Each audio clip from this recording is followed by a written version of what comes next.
TFR.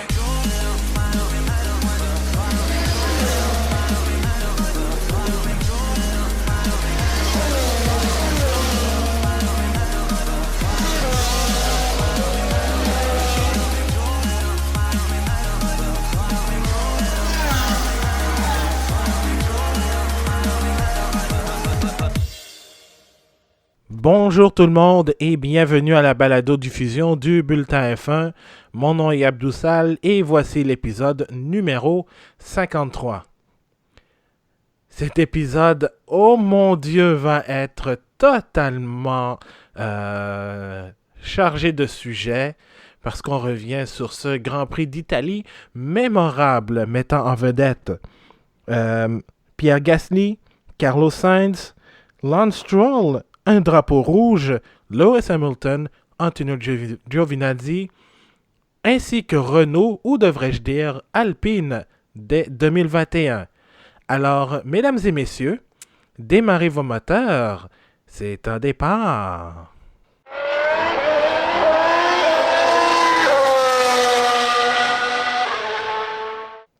Avant de commencer, de revenir en fait sur ce Grand Prix d'Italie fou à Monza, voici un éditorial dont j'avais besoin de le faire parce que dimanche, une page d'histoire s'est tournée.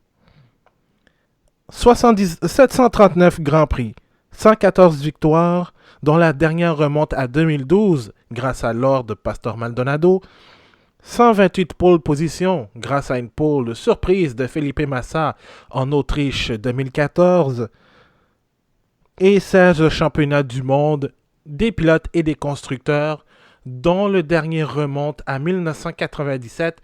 Merci qui? Merci Jacques. Jacques Villeneuve, bien sûr. Évidemment, ces statistiques, je parle de l'écurie Williams. En fait, devrais-je dire de la famille Williams, puisque dimanche, c'était la dernière course de Claire Williams en tant que directrice adjointe, mais qui gérait en fait l'écurie en tant que telle, puisque son père, Sir Frank Williams, détenait le titre de directeur général honorifique. Oui, les dernières années de Williams sous l'entreprise familiale telle qu'on l'a connue n'était pas très réjouissante. Juste encore à voir, Williams n'a toujours pas marqué de points cette saison et compte 2 11e places comme meilleur résultat. Et même un point obtenu par Robert Kubica grâce aux pénalités de Alfa Romeo lors du Grand Prix d'Allemagne 2019. Mais malgré tout cela, il ne faut pas oublier que Williams a apporté énormément à la Formule 1. Du premier titre de Alan Jones en 1980 jusqu'au podium étonnant de Lance Stroll en 2017 lors de désormais l'avant-dernière course interrompue sous un drapeau rouge, cette équipe n'a jamais lâché. Comme n'importe quelle équipe sportive, il y a souvent des passages à vide. Et le rachat de Williams par Dorilton Capital...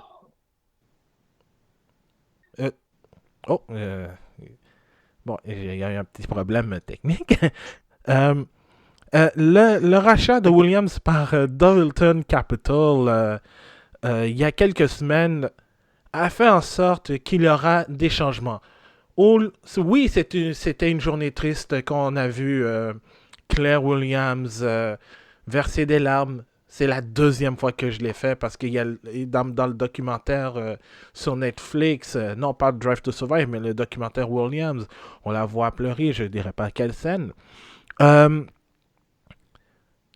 Williams était très émotive parce que c'est une entreprise familiale qui doit laisser son bijou, son bébé en fait, pour qu'elle puisse continuer à survivre, mais à surtout revenir là où elle était, remonter sur leur perche, pour citer Sir Alex Ferguson, l'entraîneur légendaire de Manchester United. Donc, Oui, c'était une journée triste de voir Williams tourner la page, mais c'est une ère qui se termine. C'est une ère qui se termine, mais c'en est une autre qui débute. Alors, Sir Frank Williams, Claire et surtout Lady Virginia Williams, décédée en 2013 des suites d'un cancer, mais qui a été une dame qui a tenu à bout de bras aussi Williams lorsque Sir Frank Williams a eu son accident à Paul Ricard en 86. Un accident qui a changé la vie non seulement de l'homme, mais aussi de l'écurie. Mais Lady Virginia Williams, elle, elle a aussi aidé l'écurie à continuer la domination, surtout en 86. Alors, à la famille Williams, la Formule 1 vous remercie pour tout ce qu'elle a fait, pour tout ce que vous avez fait, devrais-je dire, et surtout, on espère que avec les nouveaux directeurs, l'avenir sera beaucoup plus rose. Donc voilà, c'était l'hommage à Williams. Euh, voilà, c'est malheureusement une page d'histoire qui se tourne, qui est désormais un chapitre qui est écrit. Qu'adviendra-t-il de la suite? On verra de cela. Donc, là, on va passer aux choses sérieuses. On va parler du Grand Prix d'Italie. Et pour cela, on va parler. J'accueille. Cette fois-ci, je ne vais pas l'oublier, je vais présenter avant de commencer mes deux collègues, Marc-André Fortin et Anna Maria. Allô, vous deux. Bonjour à tous. Comment vas-tu, Oh, Anna bonsoir. Maria? Oui, les deux, Ça ça va se dit, hein. bien. Oui, ça va très bien, merci. Et toi, Marc-André, comment vas-tu? Oh, je pense qu'on a eu un petit problème avec Marc-André. Je pense qu'il est présentement pas disponible. Il va revenir. Ah, il est Je de suis revenu. retour. Ah, comment Je suis vas-tu? en grande forme, Abdou. Oui. Est-ce que vous vous êtes remis de vos émotions de ce Grand Prix d'Italie? Je suis encore un peu secoué, je pense. Ouais, je pense qu'on Ouais. l'est tous. Et toi, Anna Maria, tu t'es remise de tes émotions? Oh, Oui. Disons que j'ai passé de petite sieste à toutes les panoplies d'émotions. ah oui, non, je vous comprends. Merci, Charles Leclerc. Ouais. S'il n'y avait pas eu ce moment, peut-être qu'on aurait eu peut-être un autre Grand Prix semblable à celui de Belgique. Mais avant de vous emporter, on a eu une nouvelle au cours. On enregistre un mercredi soir, heure du Québec. On a eu une nouvelle assez surprenante, si on pourrait dire. Sergio Perez a décidé de quitter Racing Point à la fin de la présente saison. Le Mexicain a dit qu'il allait se... Il n'a pas encore de plan B pour 2021, mais il va tout faire pour revenir pour rester en Formule 1 avec une écurie qui va être... Bon, avec une écurie tout court, là, on suppose que ce sera peut-être pas une écurie de haut de tableau. Mais je voudrais avoir votre réaction sur cette nouvelle surprenante. C'est cette nouvelle, en fait. Donc, Anna Maria, tu veux commencer? Euh, oui, mais como en disant, on nous a pris aujourd'hui pour surprise, Checo. Oui, puis non, parce que ça fait quelques semaines quand même que ça revient les rumeurs de que peut-être il va partir parce que ils ont pris comme notre chemin dans Racing Point. Aussi que l'année prochaine, ça serait à Aston Martin. Mhm. Mais on était quand même surpris aujourd'hui parce que, je ne sais pas, la semaine passée, ça cliquait un petit peu que tout revenait à la normale. Finalement, Checo, Salah qui restait, mais aujourd'hui, c'est la grosse nouvelle. Finalement, il ne reste pas, mais c'est ça, c'est un peu dommage quand même que Checo ne sera pas là l'année prochaine parce que c'est un peu difficile, il n'y a pas trop de places non plus disponibles. Mais c'est ça, il n'y a rien sûr dans la Formule 1. Tout change chaque fois et c'est vrai qu'on s'attendait que s'il y avait des changements dans Racing Point, ça ne serait pas Stroll. C'est sûr que Stroll il va rester dans l'équipe. C'est pour ça que son père il travaille, ça fait longtemps, c'est pas depuis hier. Mais aussi, la question Checo, il y avait, tu sais, ils signent des contrats, mais ils sont jamais fermés. Il y avait des sorties, il y avait aussi, tu sais, Checo, il est respaldé depuis toujours por le millonario Carlos Slim, mexicain, que c'est Telmex y c'est beaucoup d'entreprises en Mexique, en Latinoamérique. Mhm. Mais lui est là aussi avec son gros sponsor depuis longtemps. Et ça fait aussi une grosse différence. C'est pour ça qu'il reste toujours à Forza India après Racing Point. Mais que ça contribue aussi parce que l'année passée, le gouvernement mexicain, il a comme tout coupé les sponsors qu'il y avait, même pour les Grands Prix, qui Mhm. étaient repris par l'entreprise privée. C'est sûr que c'est le gouvernement qui garantit les contrats, mais c'est le privé qui a réussi à signer un nouvel contrat avec Liberty. Mhm. Fait que ça fait comme beaucoup de choses ensemble qui fait que aujourd'hui, Checo il fait son annonce, c'est pas clair si il dit qu'il n'y a pas plan B, on dit peut-être Haas ou Alfa Romeo. C'est sûr que si lui continue avec son sponsor, il y a plus de chances aussi que quelqu'un s'intéresse. Ouais.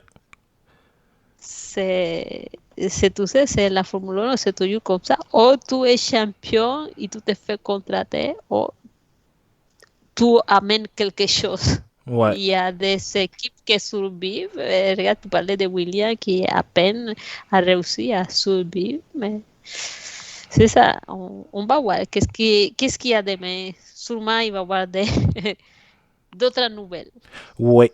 Et toi, Marc-André, qu'est-ce que tu penses du départ de Checo de Racing Point?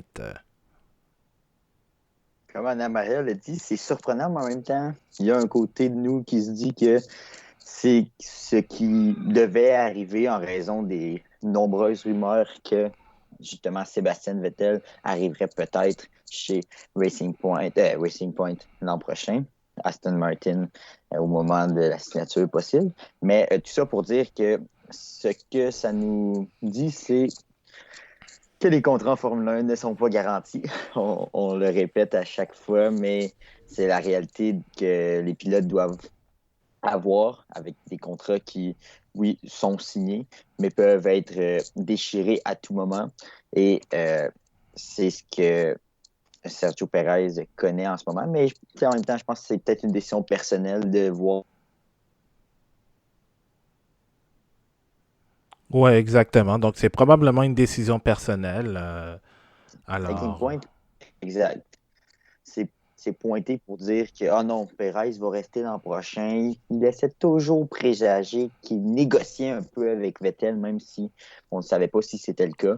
Alors, je pense que pour lui-même, on connaît un peu le caractère des Mexicains qui sont très royaux avec leur mhm. personne, qui sont fermes. Alors, je pense que ça peut être ça peut avoir un lien avec tout ça. Et forcer d'admettre qu'il reste quand même 2 places possibles dans le championnat.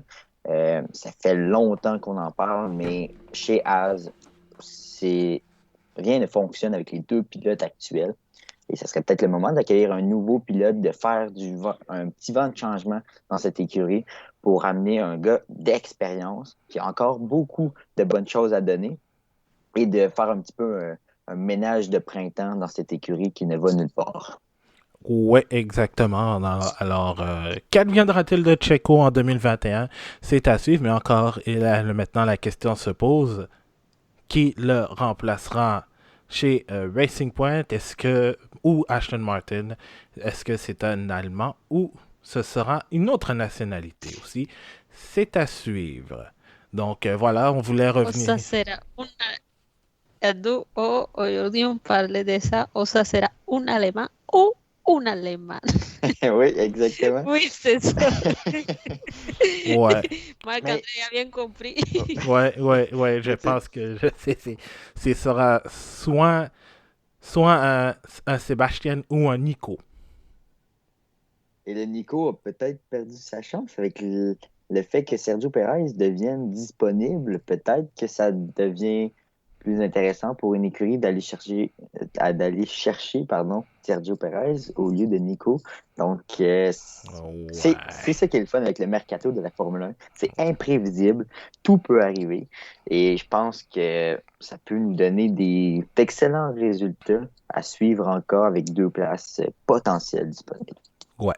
Donc, surveillez cela parce que, évidemment, c'est le mercato de la Formule 1 n'est jamais fini.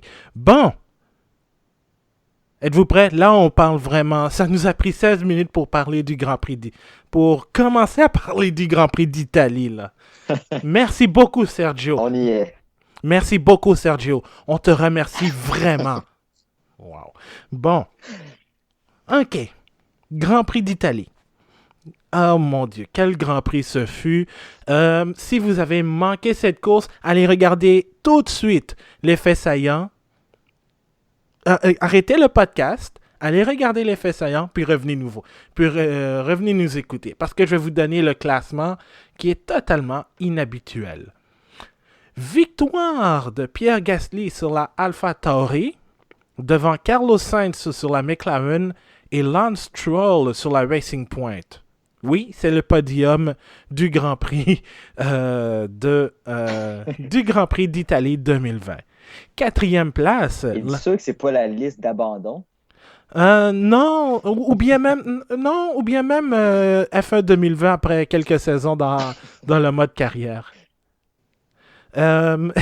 Quatrième, Lando Norris. Cinquième, Valtteri Bottas sur Mercedes. Daniel Ricciardo sur Renault. Lewis Hamilton, oui, Lewis Hamilton, on en reparlera plus tard. Esteban Ocon, 8e. Daniel Kvyat, 9e. Et justement, parler de Sergio Perez, il a terminé 10e. Alors, Anna Maria, Marc-André, je vous donne ici la liste des vainqueurs français depuis 1950. Maurice Trintignant, qui a 2 victoires. François Sévère, 1 victoire. Jean-Pierre Beltoise, sa magnifique victoire au Grand Prix de Monaco 1972 sous la pluie. Jacques Lafitte, 6 victoires, dont 1 en 81 au Canada, où Gilles Villeneuve avait fini 3e. Patrick Depailler, 2 victoires. Jean-Pierre Jabouille, 2 victoires, dont 1 qui a été complètement ombrée par le beau duel entre Gilles Villeneuve et René Arnoux. Et on a René Arnoux, 7 victoires. Didier Pironi, 3 victoires, dont 1 dont les Québécois voudraient oublier totalement, c'est-à-dire Imola 82. Alain Prost, 51 victoires. Patrick Tambay, 2 victoires. Jean Lézy, sa victoire le jour de son anniversaire au Canada, 95. Olivier Panis à Monaco 96. Et maintenant, Pierre Gasly, 1 victoire et peut-être plus. Alors, qu'avez-vous pensé? Est-ce que ce Grand Prix d'Italie 2020 est la meilleure course de l'ère hybride? Marc-André. Non. Non! Non, je pense pas. Non. Je, je pense que c'est l'une des bonnes courses parce que le résultat est assez surprenant et intriguant.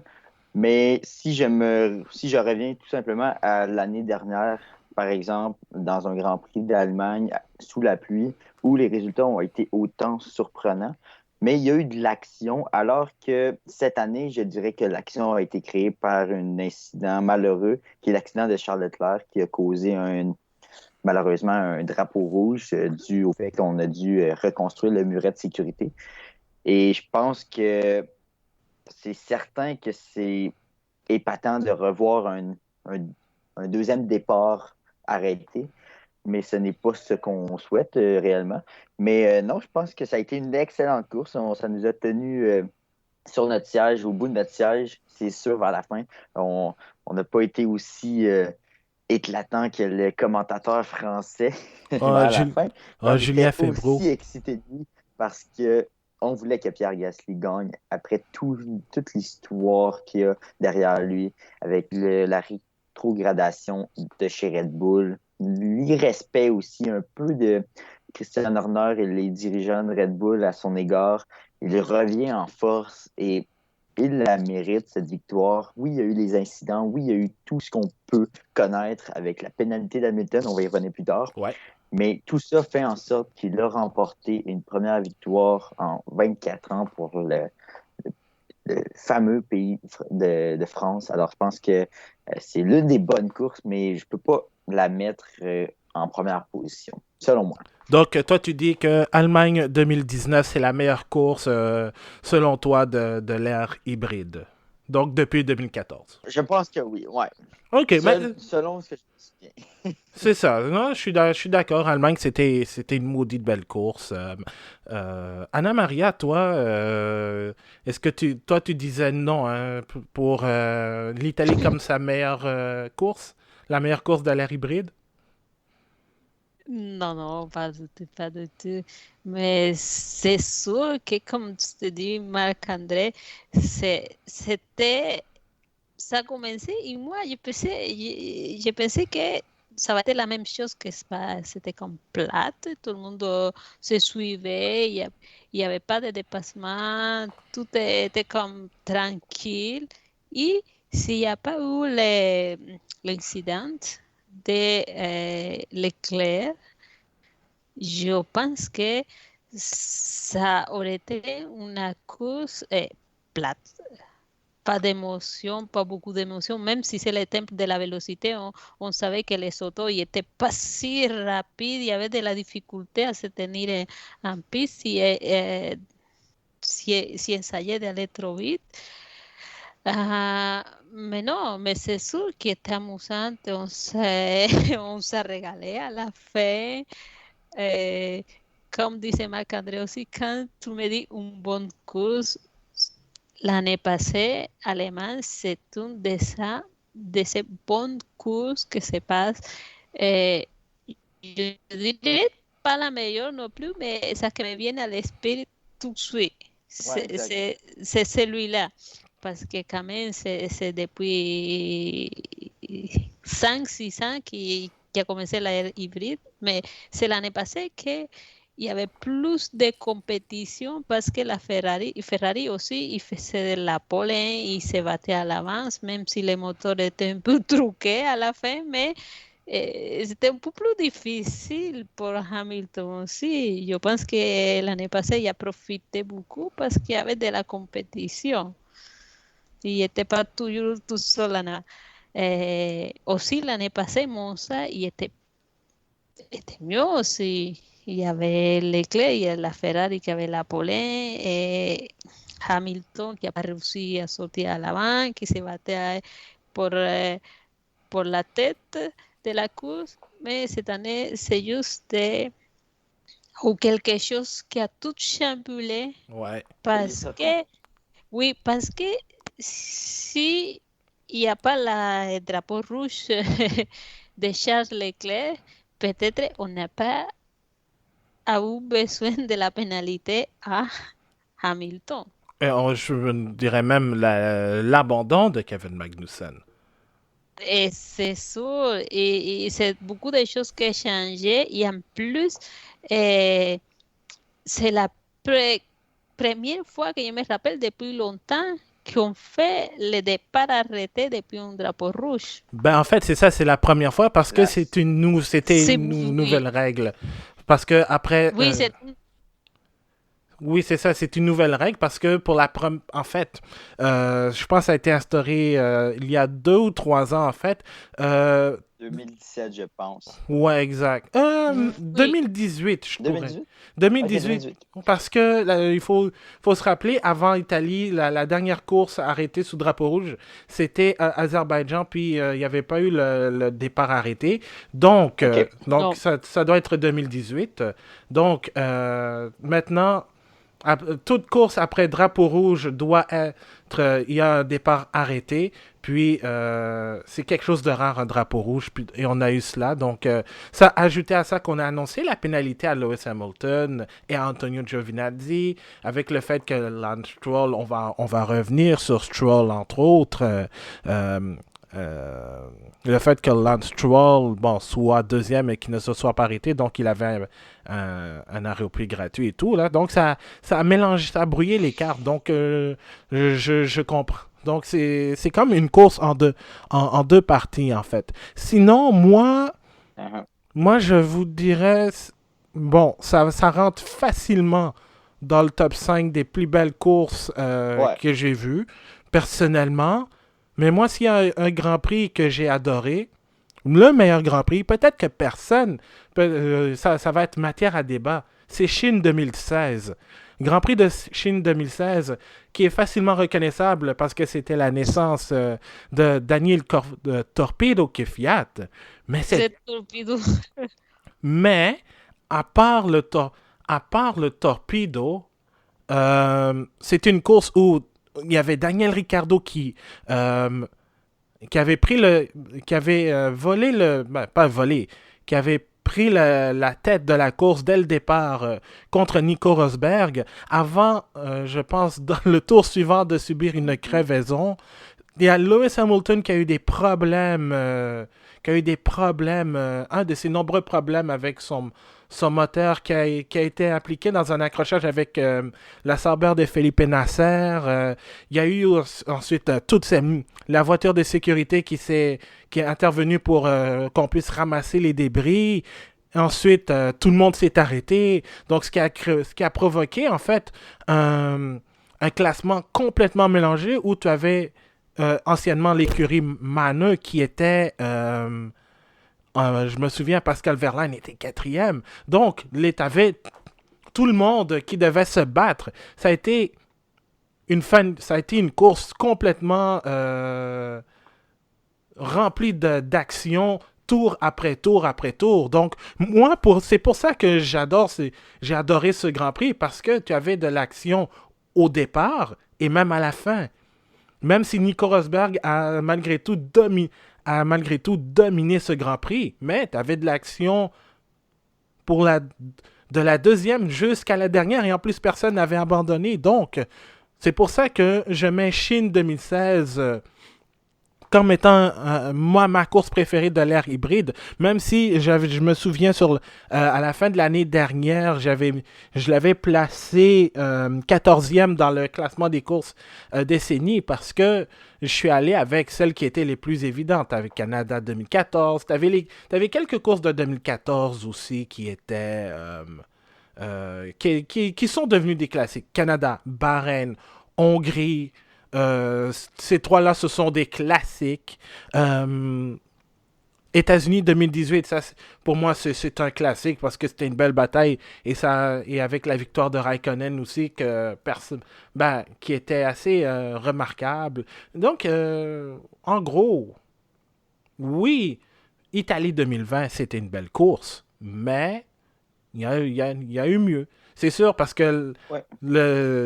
on a un nouveau vainqueur, donc c'est ce qui caractérise le plus ce Grand Prix. Comme ce fut le cas en Italie 71, quand Peter Gettin a remporté sa première victoire avec, je pense, 7 centièmes de seconde. Mais parce qu'il y avait François Sever aussi qui était dans la course pour la victoire. Donc, c'est une course qui va passer à l'histoire, mais dans l'ère hybride, pas vraiment. Ben, pas vraiment, je veux dire, c'est pas la meilleure course, personnellement. Donc, Je suis d'accord. voilà, je pense que pour moi. Donc, toi, Marc-André, t'as t'as Allemagne 2019. Moi, j'ai Chine. J'ajouterais aussi peut-être Autriche 2019. Oui, C'était une course assez intéressante avec une chicane à la fin entre Leclerc et Verstappen. ouais, C'était une ouais. des bonnes courses, je pense, de cette décennie de l'ère hybride, là, de ce 6 ans, en fait. Ouais. Et toi, Anna Maria, rappelle-moi, c'était quoi ta course préférée de l'ère hybride? De la dernière, je dis que c'était Allemagne l'année passée. Ah, ok, oui. Oui, Allemagne, c'était, oui, avec la pluie, et avec les Mercedes qui faisaient des erreurs pour première ouais, fois. ouais. Donc, non, c'est ça. Donc, on a deux Allemagne 2019 et moi, Chine 2016. Donc, je vous pose la question, quelle est votre plus belle course de l'ère hybride de Formule 1?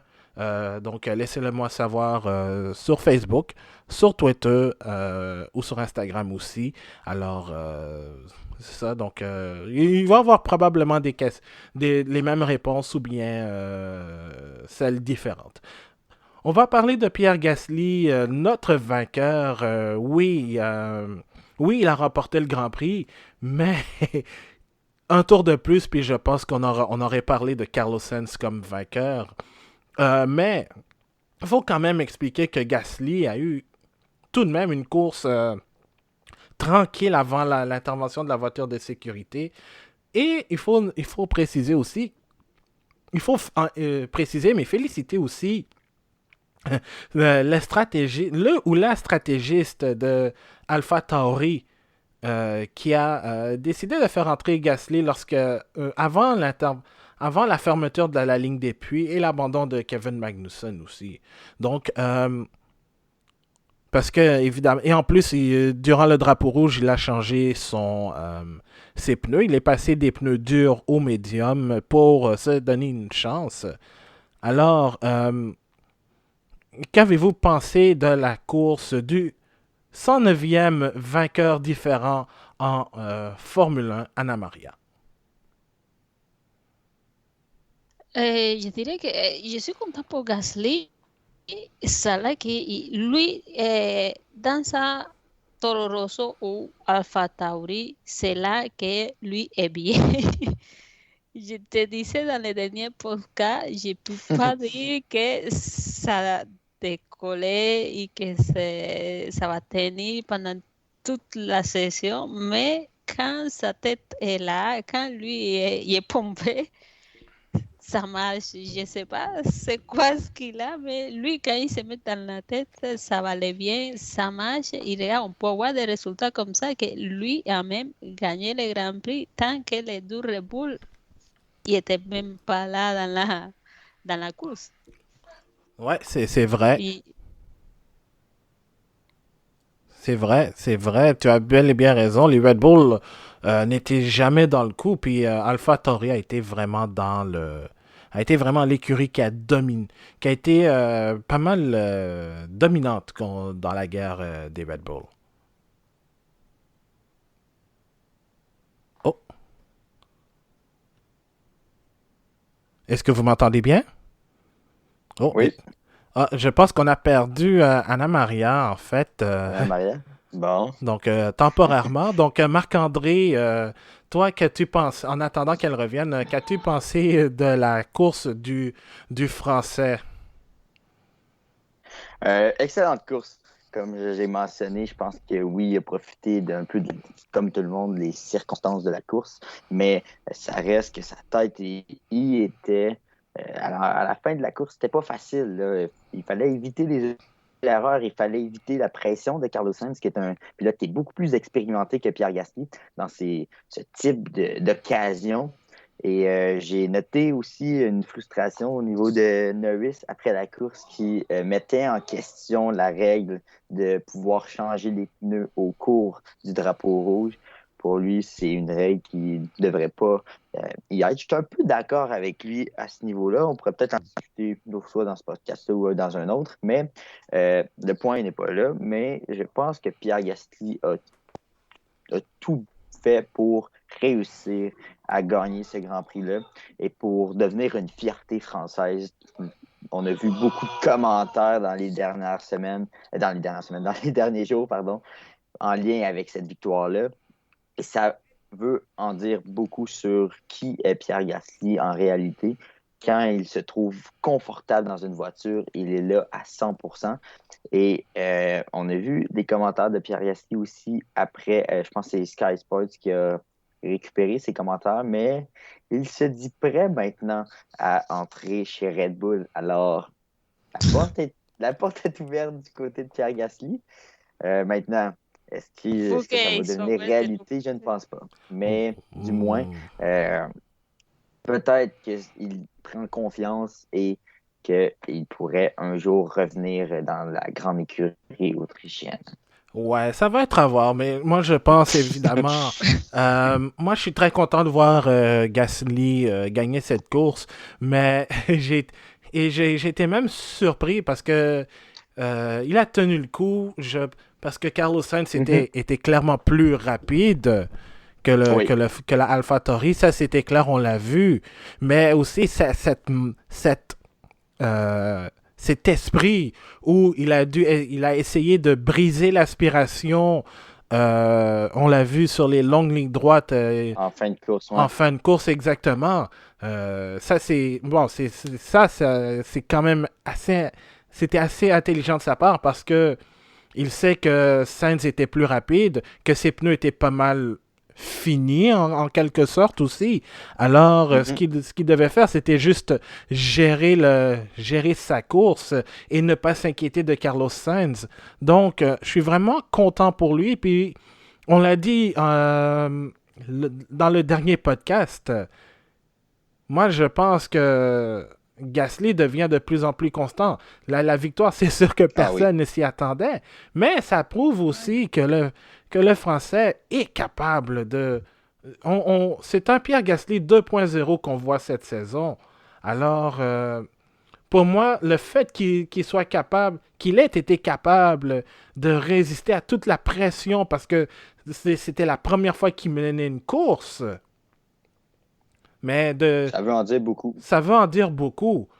Alors, je pense que Gasly a fait un travail mental énorme. Et ça, il ne faut pas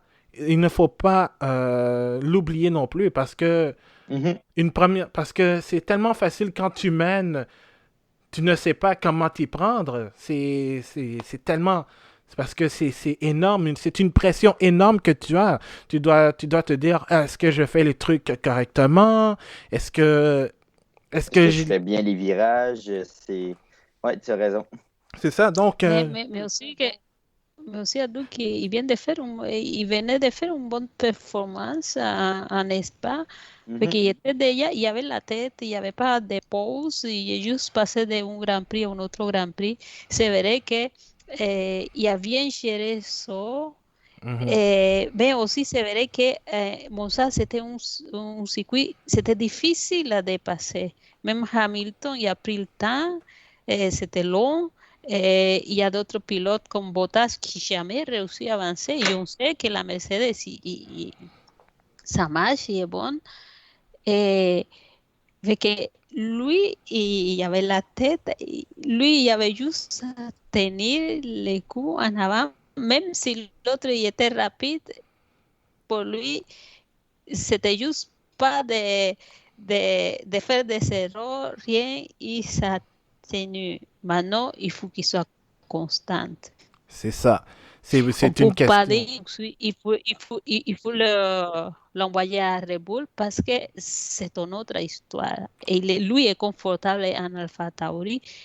Ça va bien, il n'y a pas de problème, surtout, il n'y a pas de pression. Mais dès que lui, il revient encore à Red Bull, tu sais que la pression monte. Ouais. Là, la pression monte et là, il y a Verstappen. Il y a Max et Max à côté, c'est ça qui était pas facile à gérer quand Gasly était de côté Red Bull. Lui, il pouvait pas avec Max, il se plaignait toujours, ça marche pas son auto. C'est sûr, il avait la tête juste concentrée à voir qu'est-ce qu'il faisait Max. Il juste voulait battre Max et pas faire ça. Max, c'est une autre chose. C'est ça. Donc, Ouais, j'espère qu'il va aller bien à Fataori, qu'il soit constant surtout, mais il ne faut pas être pressé non plus pour aller en Red Bull parce que ça ça change beaucoup la donne si lui, il revient à Red Bull. ouais. Donc, c'est ça. Et puis, même Helmut Marko a dit, pour le moment, il n'est pas question de pour faire un autre échange entre Alex Albon et Pierre Gasly. On va parler. Stabilité. Oui, une question de stabilité surtout, en fait. On va parler de celui qui a terminé deuxième, Carlos Sainz. Une deuxième place aigre-douce, on pourrait dire. Amère, on pourrait dire, mais un peu joyeuse aussi, parce que l'Espagnol, on va se le dire, un tour de plus et il était le vainqueur du Grand Prix d'Italie. Mais, il ne faut pas se le cacher, l'Espagnol a connu une très bonne course dans l'ensemble et même une belle fin de semaine. Il s'est qualifié. Il ne faut pas l'oublier que Sainz s'est qualifié troisième. Il s'est qualifié troisième dans les derniers instants des qualifs. Et en plus, il a profité d'un autre départ brouillon et trop prudent de Valtteri Bottas pour monter deuxième. Donc, c'est sûr que la voiture de sécurité a aidé, comment je pourrais dire, n'a pas aidé Carlos Sainz. Mais il faut quand même pas l'oublier que l'Espagnol était, d'après moi, outre la Mercedes, possédait la deuxième meilleure voiture du Grand Prix. Qu'est-ce que vous qu'avez-vous pensé de la performance de Sainz? Écoute, je pense que durant toute la fin de semaine, il a prouvé qu'il y avait, comme tu l'as dit, probablement la deuxième meilleure voiture de la fin de semaine, alors que Red Bull n'y était pas du tout à Monza, comme ça avait été très difficile en Belgique. Mais il a été solide, honnêtement. C'est le seul mot qui me vient en tête. Il a vraiment été solide, honnêtement. C'est un bon pilote, puis on le voit. Maintenant, tu l'as dit, je pense qu'il aurait adoré avoir sa victoire. Et en plus de tout ça, il regarde sa voiture, il se dit « Hey, es-tu bonne cette voiture-là? Je m'en vais chez Ferrari et je ne sais pas ce que je vais avoir. » Donc, ça doit commencer à tricoter dans sa tête cette décision de s'en aller chez Ferrari, qui était la décision à prendre, bien sûr, dans le contexte où il l'a fait. Mais aujourd'hui, j'imagine qu'il se mord un peu les doigts en voyant à quel point sa voiture peut être performante. En plus, il ne peut pas revenir en arrière. Hein? Non. Il y a quelqu'un qui a pris la place. Non, désolé Carlos. Regarde, comme on l'a dit, un contrat, ça peut changer. Donc, oui. Mais dans le cas de Carlos Sainz, c'est trop. Comme Drake le dit, if you're reading this, it's too late. Donc, désolé Carlos. Mais sinon, toi, Anna Maria, Carlos Sainz, as-tu été impressionné par la performance de Sainz en fin de semaine? Mais oui, bien sûr. Moi, je suis très exigeante des fois, mais je m'attends à ça quand je vois que c'est un pilote qui vient de l'école Red Bull, qui a monté en même temps que Max Verstappen. Oui. Et quand même, il y a déjà 5 ans en Formule 1, il y a maintenant une bonne voiture. Et cette année, lui est capable, mais ça n'est pas très bien parce qu'il y a des petites choses qui se passent. Il y a aussi Lando Norris qui est très bon aussi. Il fait des bonnes performances cette année. Il a même fait des podiums. Il s'est abattu à l'avance. On sait que la voiture est là. Mais la seule chose qui manque, c'est voir à Sainz à l'avant. Et c'est ce qu'il a fait à Monza. Et c'est très bien. Lui, je pense qu'il était comme Gasly. Il a mis sa tête. Il dit, il fait mon mieux. En plus, il s'est montré devant la fission que l'attend l'année prochaine. Il Oh, oui. fallait qu'il fasse mieux. C'est ça la pression quand tu vas à Ferrari, même si la voiture est mauvaise, il faut faire, il, il faut dire, regarde, pourquoi je suis là. Disons que ça fait des années que Ferrari, il n'y a pas eu de pilote qui n'est pas champion du monde. Ouais. Il a commencé avec Leclerc parce qu'il vient de l'école Ferrari Mhm.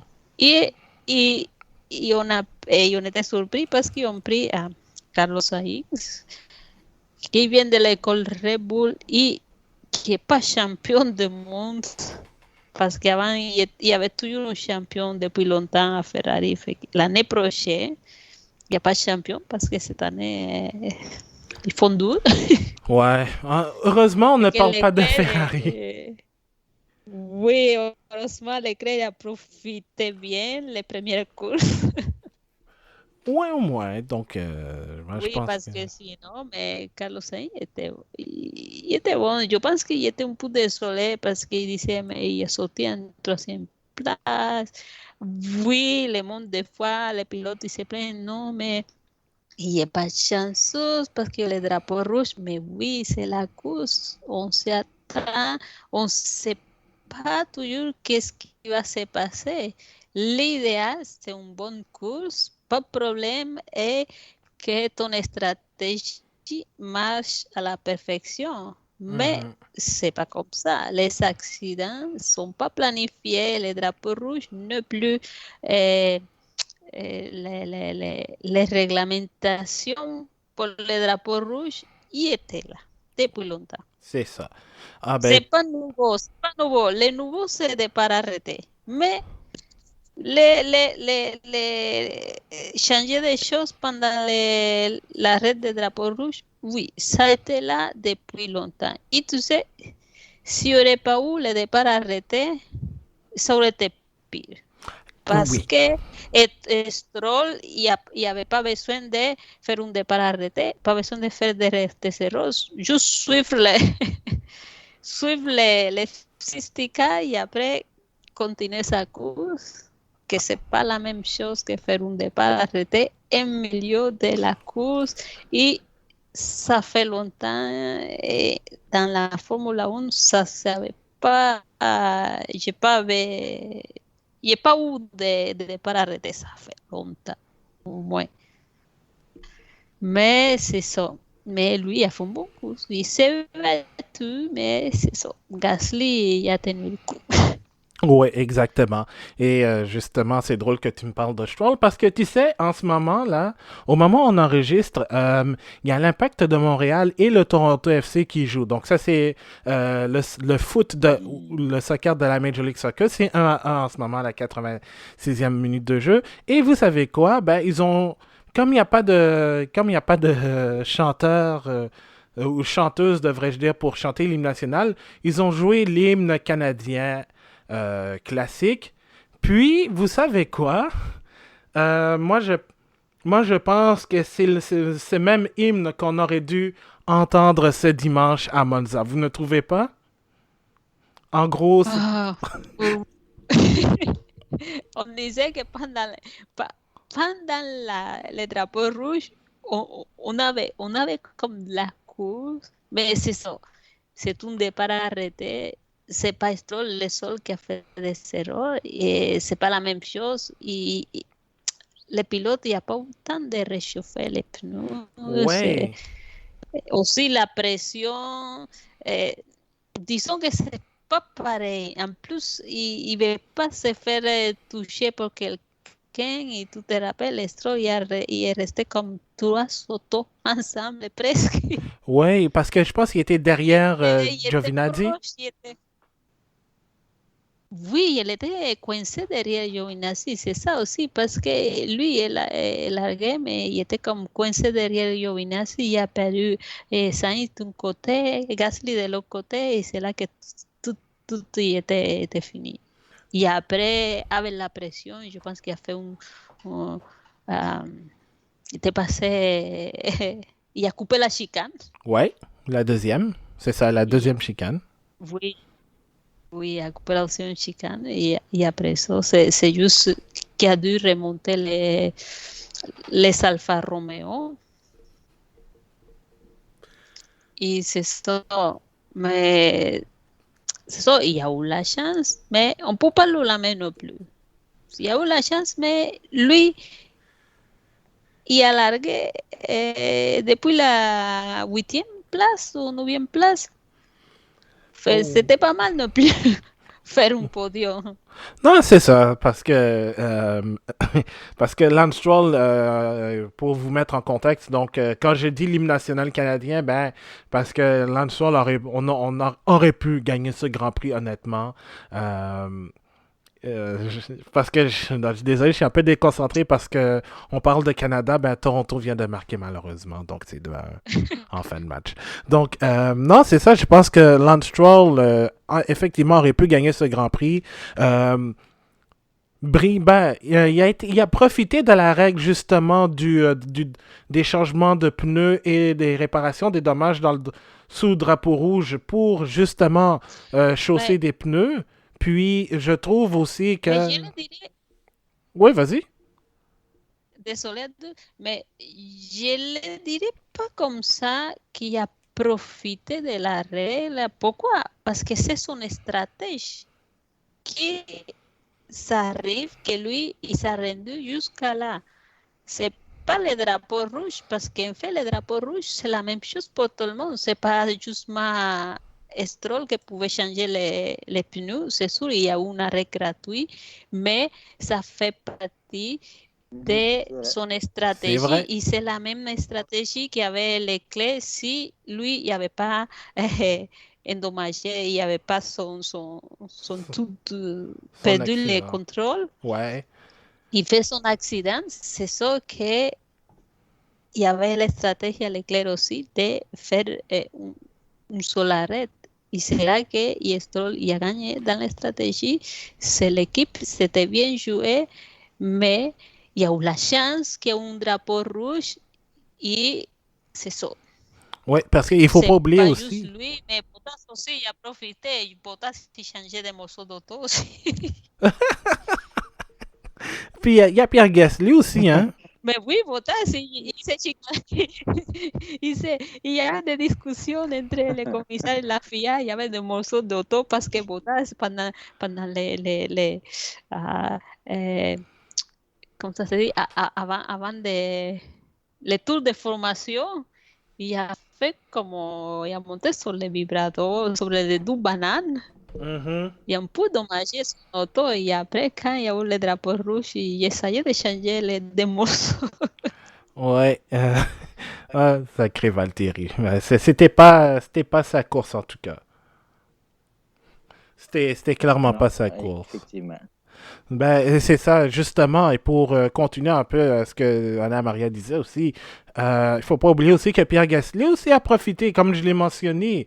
Gasly a profité du change, de ce drapeau rouge pour passer des pneus durs parce qu'il s'était arrêté au puits avant la fermeture de la ligne des puits pour passer au médium. Et il a profité du mauvais départ de Stroll pour justement passer deuxième et passer premier ensuite. Donc, il faut saisir. C'est facile de dire que un pilote est chanceux, mais il faut toujours saisir ses opportunités. Certes, Stroll a fait une erreur. Son départ était mauvais. On peut blâmer ça sur les pneus, parce qu'il se retrouvait sur le mauvais côté de la piste et tout.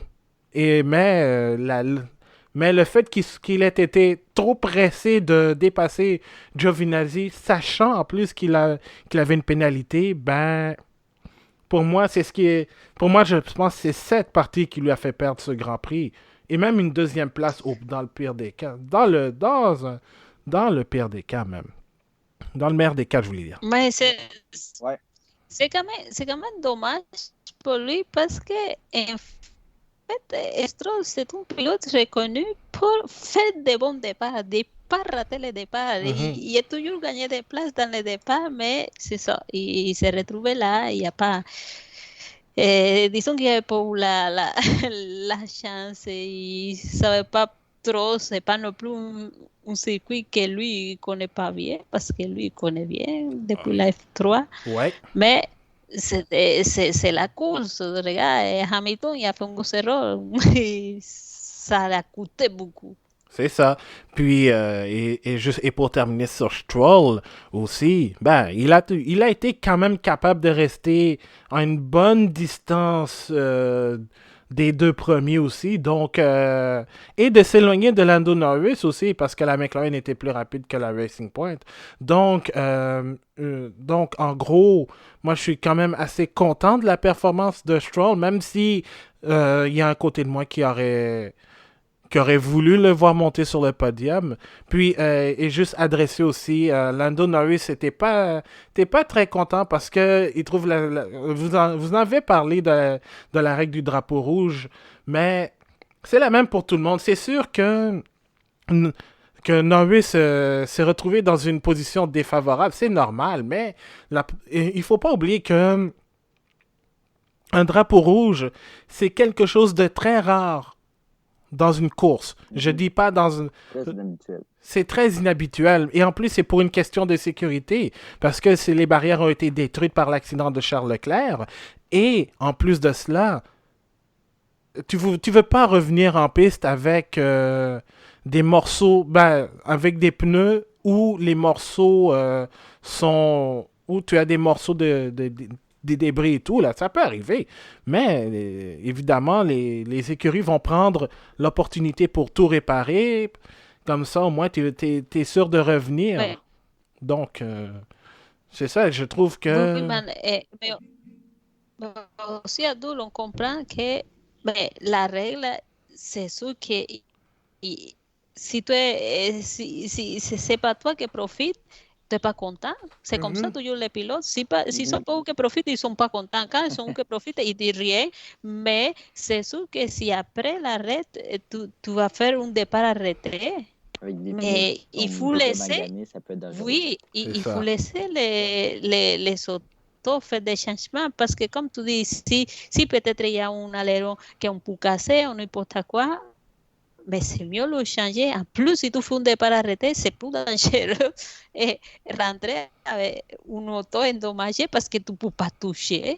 Que changer, qu'est-ce que tu dois changer? Mais de toute façon, c'est pour tout le monde. Et comme l'a dit les boss en McLaren, il a dit, Andreas oui, Seidel. Nori n'était pas content, mais on connaît, oui, La règle. lui a dit, oui, on connaît très bien la règle. Il n'y a pas de problème avec ça. L'équipe, il n'y a pas de problème avec ça. Et je pense qu'aucune équipe, il n'y a aucun problème avec ça. Mais c'est sûr que pilotes comme Norris, ils sont jeunes, des fois ils ne connaissent pas très bien les réglementations, ils se trouvent comme plus surpris. Qu'est-ce qui se passe? Pourquoi?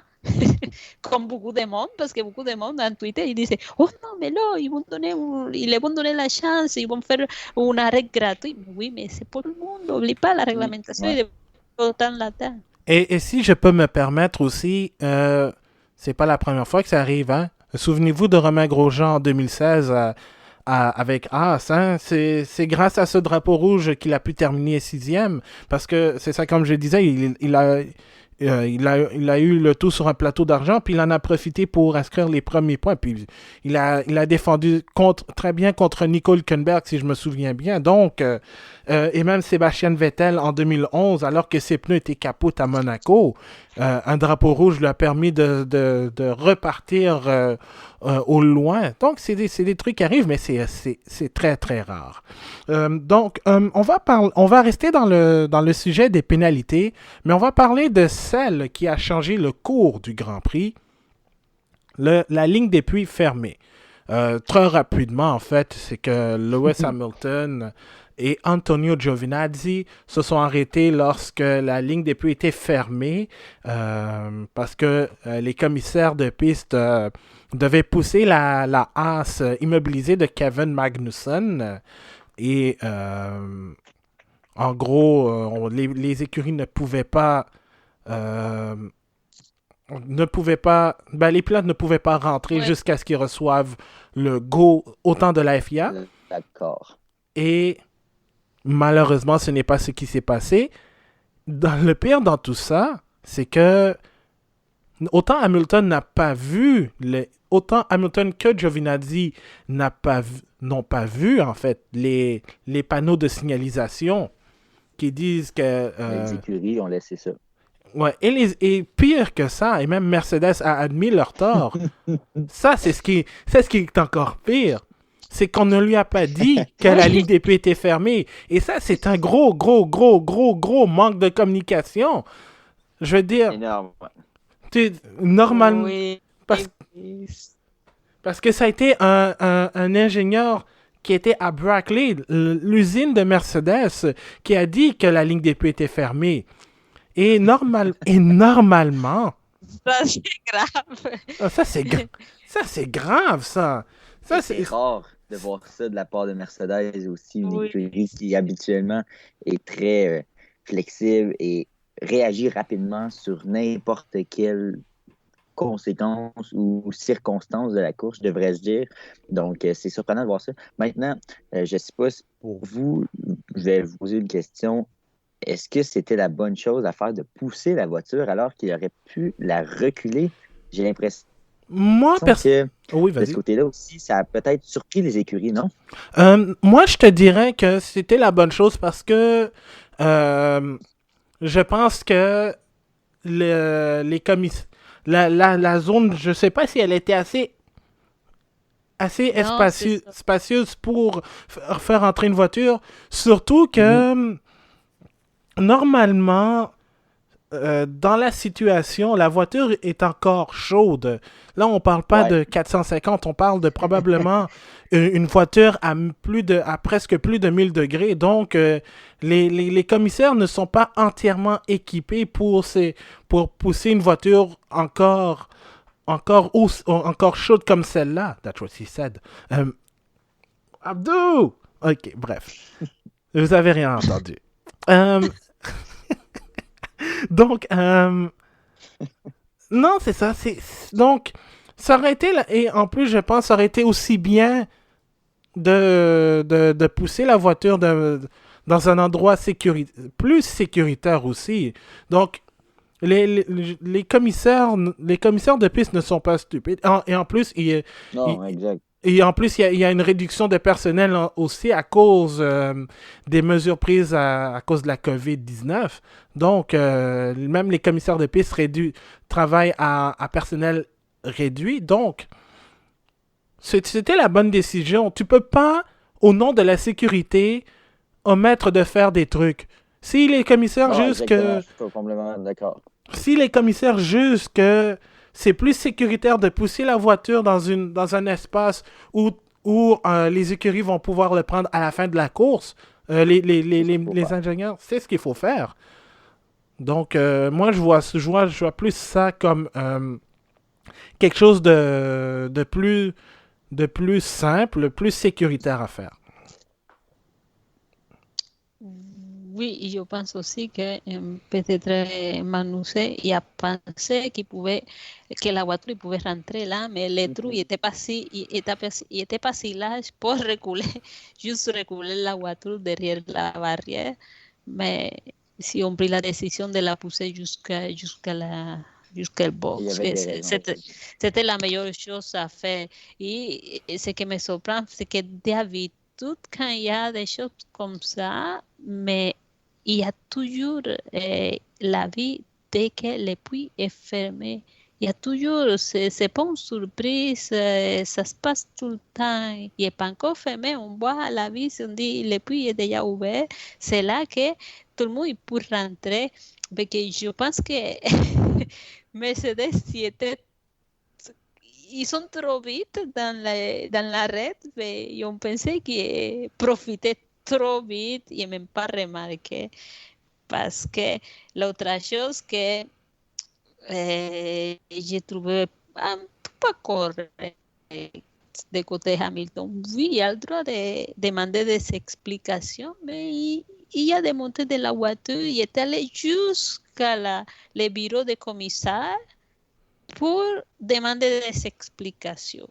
Ouais, il y a le droit, je veux dire. C'est ça dit, oui, lui, il a le droit, mais au moins, il y a eu son explication et après, il pouvait rien dire. Parce qu'il disait, oui, il n'y a pas de lumière, c'est pas correct. Mais oui, il a montré la vidéo, c'est là, la lumière était là. Ah, je regardais pas de ce côté, c'est ça, ouais, c'est ça. Et, il était en faute. Et oui, c'était dur la pénalité parce qu'un stop en go de 10 secondes, c'est trop. À mon sens, c'est beaucoup.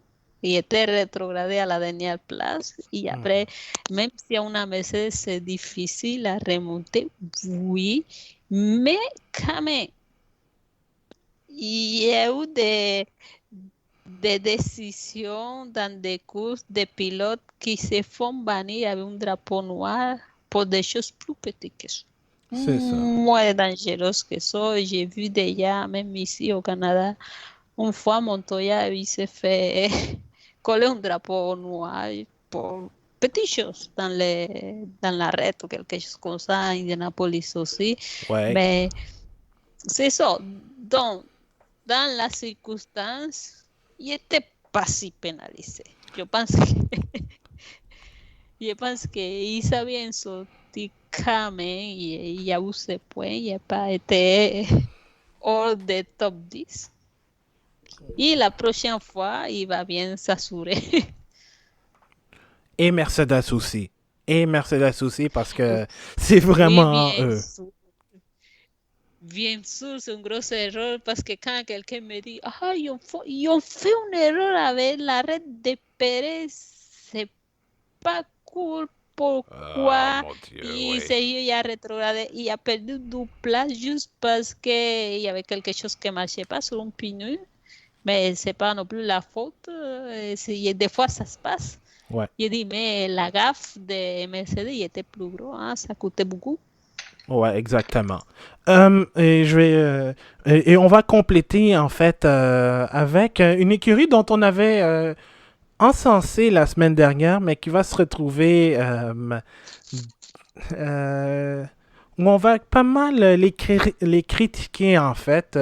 C'est Renault, ou devrais-je dire dès 2021, Alpine F1 Team.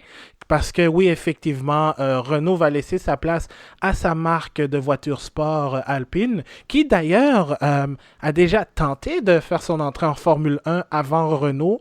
Et d'ailleurs, je pense qu'il y a une des voitures au milieu des années 70 qui avait servi de projet pour Renault Sport. Donc, en gros, Alpine fait son entrée en Formule 1 dès 2021. Donc, le jaune et noir va être remplacé par le bleu, blanc, rouge.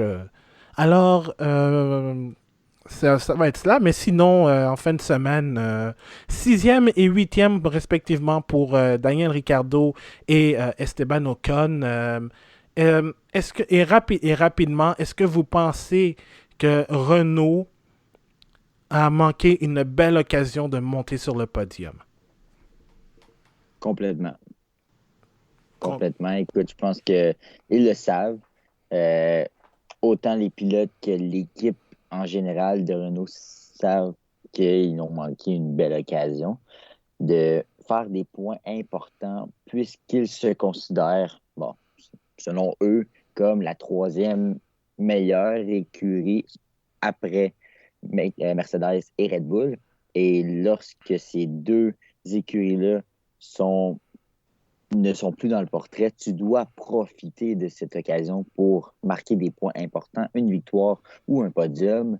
Et vraisemblablement, ce n'est pas ce qui est arrivé. Bon, là, il y a toutes les circonstances de le drapeau rouge avec les changements de pneus qui font partie de la course. Alors ça fait partie de la course. Alors ils n'ont pas le choix d'accepter ça, mais effectivement, je pense qu'ils ont manqué une belle occasion de marquer des points importants. Et juste un petit mot, moi je trouve que le rejet de Renault pour Alpine, ça marque un peu peut-être un échec au niveau de l'arrivée ou le retour du moins de Renault. Si jamais Renault avait du succès aujourd'hui, probablement qu'il ne prendrait peut-être pas la décision de changer de nom. Alors, je voulais juste faire ce petit commentaire. Ouais. Anna Maria? Oui, oui aussi, j'allais un petit peu plus loin parce que on parlait la semaine dernière à Spa, tu disais Renault est revenu, il est bien, je disais je ne fais pas confiance tant que je ne vois pas les prochaines Oui, résultats. ça c'est vrai, on se souvient très bien de ça. Sí, vaya, je ne fais pas confiance, il faut que je vois qu'est-ce qui se passe parce que non, mais il y a me déçu beaucoup de fois. Mais c'est ça, il devrait être là parce que ça s'est bien passé et ça devrait être là à Monza, mais en qualification, il n'était pas là. Même que Ocon dans la première dans Q1, dans la première qualif, il a fait comme les mêmes choses qu'a fait Leclerc l'année passée. Il a tout bloqué tout le monde, mais que tous les pilotes qui étaient rétrogradés en arrière depuis la 15e place, il n'était pas capable de faire son dernier tour. Et je trouve ça dommage. Je dis, Vélo, on ne peut pas faire ça. C'est comme lui était 12e, mais lui passait confortable. Mais c'est ça là que lui s'attendait que si tout le monde faisait son tour lancé, il peut-être se retrouvait hors de Q2. Et je trouvais ça un peu pas correct. Il était investigué, il n'était pas pénalisé, mais quand même, il y a beaucoup de pilotes qui étaient pas de bon humeur parce qu'ils sont restés derrière, ils ne pouvaient pas rien faire. Et c'était difficile pour Ricardo d'aller à Q3. Ocon, il n'a même pas réussi. J'ai dit, qu'est-ce qui s'est passé entre Spa et Monza? C'est supposé aller très bien. La Mercedes de Hamilton marchait très bien. Les autres étaient plus ou moins comme ils étaient avant. Ouais, je dis tout ça avant le drapeau rouge. Mais je trouve que oui, ils ont manqué l'opportunité de faire quelque chose de mieux. Et ils se disaient déjà dans la 3e place presque et ils n'ont pas réussi à faire un bon course, même que Ocon était fâché. Oui, parce qu'à la fin... L'équipe lui donnait la félicitation, on a marqué des points importants, on a ramassé quand même, on était là, mais Ocon il était fâché, même que Cyril il a dit presque tiens-toi, on se parle après, c'est pas le moment des choses pour que tout le monde écoute. C'est vrai. Mais je pense que Renault... je pense que, je sais pas, peut-être la fenêtre d'opportunité pour Renault pour inscrire de gros points, elle vient de se fermer en fait. Mais on verra ce que ça va donner à Mugello pour la première fois. Est-ce que ça va être un circuit qui va les avantager? C'est une grande inconnue. On verra cela. Donc, ou même en Russie aussi, à la fin du mois de septembre. Tout ça, ça reste à voir. Donc, c'est ce qui termine cet épisode assez chargé du bulletin F1. Mon Dieu, quel Grand Prix. Quel Grand Prix. Espérons qu'on en ait d'autres aussi, mais vous savez, la F1, comme tout n'importe quel autre sport, on a toujours les extrêmes. Alors, si vous voulez réagir à cet épisode, vous pouvez le faire sur nos réseaux sociaux, sur facebook.com/bulletin F1, sur Twitter @lebulletin F1 et sur Instagram aussi @lebulletin F1. Nous avons notre site web bulletinf1.com où vous pouvez lire les avant-courses, quelques chroniques aussi qu'on écrit, ainsi que les épisodes de podcast que nous avons. Et justement, comme on va être en territoire de Ferrari littéralement, il y a l'épisode il y a l'autre balado-diffusion que je produis Histoire de F1 qui parle de l'aventure nord-américaine de Ferrari au cours des années 80 lorsqu'ils ont tenté le coup sur IndyCar. Donc le tout se retrouve sur bulletinf1.com. Et d'ailleurs, la balado-diffusion se retrouve sur toutes les plateformes préférées, donc que ce soit Apple Podcast, Spotify, Google Podcast, Stitcher, Pocket Cast. Ça va se retrouver pas mal partout, donc n'hésitez pas non plus à laisser des commentaires, des reviews, des critiques constructives évidemment pour qu'on puisse s'améliorer. Alors, Marc-André, Anna-Maria, un énorme merci. Merci à toi aussi. Merci beaucoup à toi aussi, Adou. Et soit tout le monde gentil avec les commentaires que Adou, il n'a pas fait de blagues de Ferrari, on même pas mentionné. Ah ben c'est vrai. Ben écoute, c'est exceptionnel. Avec ce qui s'est passé, avec l'accident de Leclerc et l'abandon de frein de Vettel, j'ai décidé de leur donner un peu de... une semaine une fin de semaine de repos. Mais... faites attention Ferrari parce que c'est votre millième course. C'est votre millième course, donc vous êtes mieux de bien faire parce que sinon, Abdou s'en vient. Oui, Adou, une dernière chose, c'est qu'il va y avoir un rouge à l'avant. Oui, une C'est Mercedes. pas un Ferrari. C'est une Mercedes. On vous mettra la photo sur le lien du podcast du Bulletin F1 de cet épisode. Parce que oui, en fin de semaine, c'est le Grand Prix de Toscane à Mugello. Donc, et on va avoir une Mercedes rouge, la voiture de sécurité, naturellement. Alors, je m'appelle Abdou Sal. On continue toujours de rouler avec le Bulletin F1. On se retrouve la semaine prochaine pour le retour sur le Grand Prix de Mugello. Et je vais vous laisser avec les commentaires désormais mythiques de Julien Febvreau commentant la victoire historique de Pierre Gasly. Sur ce, je vous souhaite une excellente soirée ou journée, peu importe où vous êtes. On continue toujours de rouler avec le Bulletin F1. À la prochaine!